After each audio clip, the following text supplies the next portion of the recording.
Marcelin, bonjour. Lise, comment ça va? Est-ce que votre maman sait? Que quoi? En tout cas, bonjour. De toute façon, elle sait tout, donc t'inquiète pas. De toute façon, quoi? Elle sait tout. Alors, 15 principes pour élever votre leadership. Et le premier principe, vous nous direz, c'est le principe de la liberté de choix au niveau du niveau d'influence. Vous allez remarquer que de plus en plus, on parle de leadership. Et j'étais avec un client hier qui me disait, est-ce que c'est pas une affaire de mode? Parce qu'on ne commence pas à trop en parler. Bah oui, bien sûr, voilà, c'est galvaudé partout. Voilà. C'est pas développement, voilà, c'est leadership. Tout le monde se silence. Je pense que nous pensons qu'on en parle trop parce que nous ne faisons pas attention à la définition. Parce que on a dit sur ce plateau que leadership, en définitive, égale influence. Donc, c'est la capacité de pouvoir influencer les gens. Mais quand nous parlons d'influence, c'est que nous devons choisir dès le départ comment est-ce que l'autre nous percevra. Voilà. Et c'est pour cela que nous disons que le leadership est un choix. Voilà. Et peut-être qu'on parlera des 5 niveaux de leadership selon John Maxwell. Et le premier niveau de leadership, c'est la position. Donc, cela suppose que si vous êtes parent, si vous êtes chef d'équipe, directeur général, vous avez déjà un niveau de leadership que vous confère votre position de parent, de directeur, de chef. Mais ici, nous disons que vous devez, chacun d'entre nous doit choisir le type d'influence qu'il aura sur son prochain ou sur son environnement en choisissant l'attitude qu'il veut avoir sur les autres. C'est pour cela que nous disons que l'attitude est le premier caractéristique de tout leader. Ça veut dire quoi? Le comportement que je dois avoir face aux situations, c'est ça qui montre à mes vis-à-vis le type de personne que je suis. Et vous allez remarquer que vous aimez aller vers quelqu'un quand vous vous rendez compte que quel que soit ce qu'on fait à cette personne ne se met jamais en colère. Donc le niveau d'influence... C'est pas pour autant qu'il faut aller toujours l'embêter. Voilà. C'est pas pour autant qu'il faut toujours l'embêter, mais vous allez remarquer que généralement, il y a des gens, quel que soit ce qu'on leur fait, ils ne se mettent pas en colère. Donc l'influence ou l'attitude qu'il choisit de ne pas se mettre en colère, quel que soit ce qu'il arrive, fait qu'il a un niveau d'influence sur les gens. Vous voyez? Et vous allez remarquer que celui qui se met toute sa fois en colère, il y a des fois où vous n'avez pas envie d'aller vers lui. Bien sûr. Ou celui que vous rencontrez le matin, qui a la mire renfrognée, vous n'avez pas envie d'aller vers lui. Ça, c'est normal. Il y a des sujets que vous ne lui apportez pas. Il y a des moments donnés que vous ne pouvez pas aller vers lui. Parce que ça veut dire que l'attitude qu'il a en se mettant constamment en colère ne vous inspire pas confiance pour que vous allez vers lui, pour lui poser par exemple un certain nombre de questions, de défis sur lesquels vous voulez travailler ensemble. Et en même temps, ça ne donne pas envie à vos enfants, à vos collaborateurs de vous ressembler, par exemple, de vous prendre en exemple. Voilà. Et un des caractéristiques également de tout leader, c'est il faut que, peut-être que les téléspectateurs qui nous suivent également, c'est une question à laquelle il faut répondre également. Dans votre environnement, si vous êtes parent par exemple, est-ce que vos enfants ont envie de vous ressembler? Ou bien si vous êtes chef d'équipe, est-ce que vos collaborateurs ont envie de vous ressembler? Si vous êtes directeur général, est-ce que vos directeurs, vos collaborateurs ont envie de vous ressembler? Donc, c'est quand vous avez l'impression que ce que vous faites inspire des gens et ont envie de faire comme vous, que vous sentez que vous commencez par avoir de l'influence sur les gens. Vous savez, il y a des situations, quand nous les traversons, nous nous demandons, dans telle situation, telle personne, comment est-ce qu'elle aurait réagi?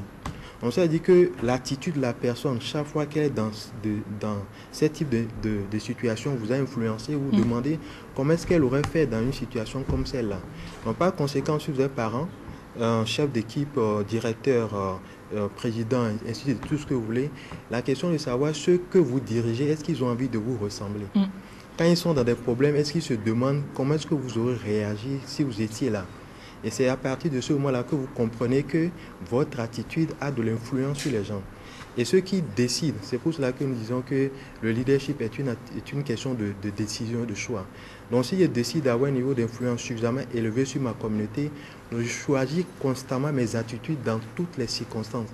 À telle enseigne que ceux qui seront autour de moi quand je ne serai pas là, que mes attitudes puissent les inspirer, afin que quand ils seront dans cette situation, ils puissent se dire, ok, comme l'autre avait fait quand il était là, voilà comment est-ce que je veux également faire. C'est à partir de ce moment-là que vous commencez par avoir de l'influence. Alors en même temps, est-ce qu'on peut dire que si dans son entourage, on a un élément récalcitrant, c'est qu'on n'a pas encore de l'influence sur lui? Vous n'avez pas encore de l'influence sur lui. Ça va surprendre les gens.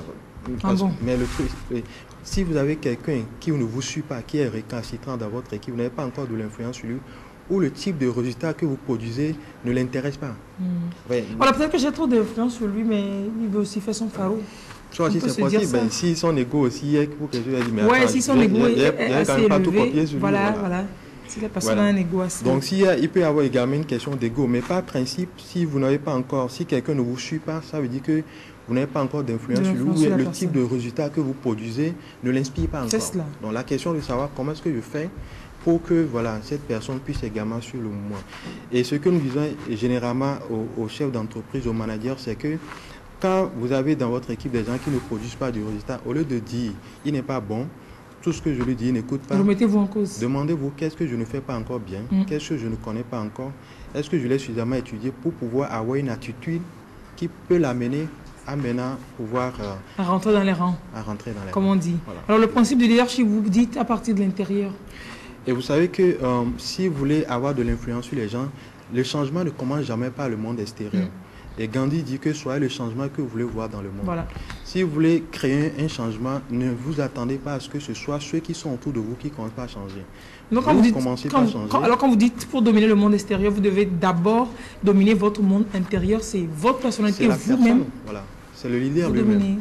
Il doit d'abord travailler sur lui-même à pouvoir devenir une personne de qualité. Vous allez remarquer, quand vous commencez par devenir quelqu'un de qualité, automatiquement dans votre environnement, les gens commencent par changer. Et ceux qui ne peuvent pas suivre ce mouvement de qualité commencent par sortir de votre environnement. Vous n'avez pas besoin même de leur dire sortez des morceaux. Bon.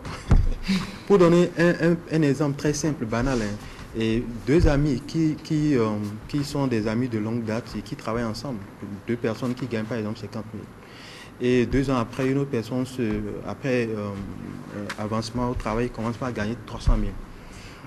Celui qui commence par gagner 300 000, vous allez voir que quelques temps après, ça va être difficile pour les deux de continuer par cheminer ensemble. Bien sûr. Pas parce que celui qui gagne 300 000 a la grosse tête, ça peut arriver, mais il se fait que désormais, les choix qu'il fera, les gens qu'il fréquentera, les lieux qu'il fréquentera, ces choix-là ne sont plus à la hauteur de la bourse de celui avec qui il était qui gagnait 50 000. Pas parce qu'il aurait renvoyé, non, mais la vie fera ça d'une façon voilà quoi, c'est comme ça naturelle. Voilà. Donc quand vous commencez par devenir quelqu'un de qualité, automatiquement votre entourage commence par ressentir cette qualité-là. Et ceux qui ne peuvent plus suivre la marche ne suivent plus la marche. C'est pour cela que nous disons que le leadership commence par le travail sur soi d'abord. Donc le leader doit commencer par progresser, par devenir quelqu'un de qualité et automatiquement son service, sa communauté, son entreprise, sa famille, ses enfants, automatiquement commencent par suivre le mouvement. Le mouvement. Mais en même temps, ça veut dire qu'avec l'argent ou le pouvoir, on réveille un démon qui est en soi, qui va chasser des gens. Est-ce que c'est pas... c'est ce que c'est ça?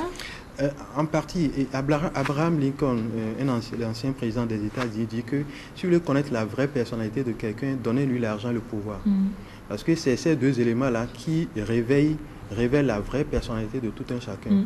Donc quand quelqu'un a dans sa main l'argent et le pouvoir, il faut voir comment il se comporte. Donc c'est ça même la personne.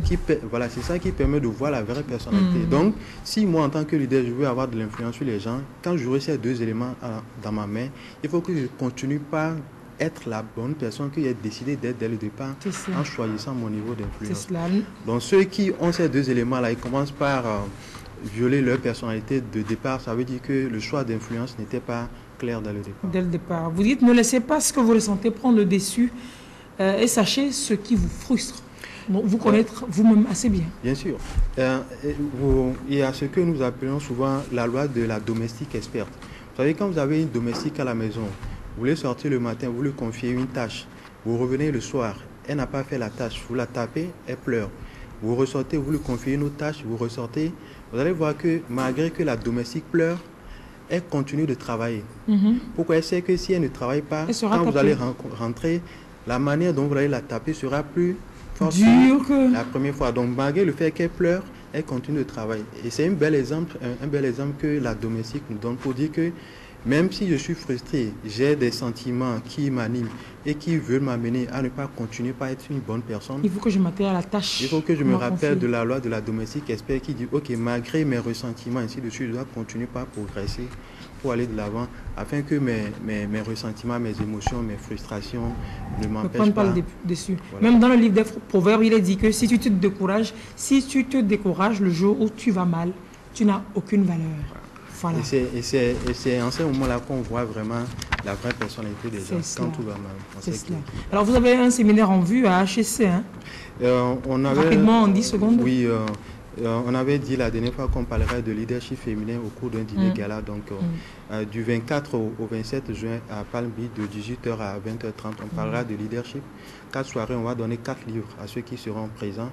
Et après, un bonus le samedi de 20h à 23h. Et le samedi, on parlera justement de leadership féminin. La différence entre leadership féminin et la promotion de genre. Est-ce que c'est parce qu'il y a trop d'hommes qu'il faut mettre autant de femmes, ou bien il faut que les femmes aient de la valeur pour pouvoir mériter leur place? Toutes les femmes qui sont déplacées, elles ont des valeurs. Voilà. On ne les met pas là-bas parce qu'il faut mettre des femmes là-bas. Voilà. Et c'est ça qu'il faut. 92 86 01 46 ou alors Marcelin avec G à la fois, @gmail.com pour toutes vos questions, des coachings privés. Allez, c'est le contact 92 86 01 46. Et 2 entrées pour le bala. Ah ben, 2 entrées pour le bala. Bon, puisque j'ai 2 entrées, pour moi, je cherche celui qui va m'accompagner. Pour aller. Donc, avis est ouvert. Avis d'appel d'offres. Oui, comment on dit ça, c'est ça, non? Avis d'appel d'offres. Donc, il y a un carton. D'avoir beaucoup de candidats. Ah ben, j'aurai le choix. Je choisirai. Non, je choisirai. Merci. Moi. Oh, il y a tellement de moi derrière que je ne choisis personne.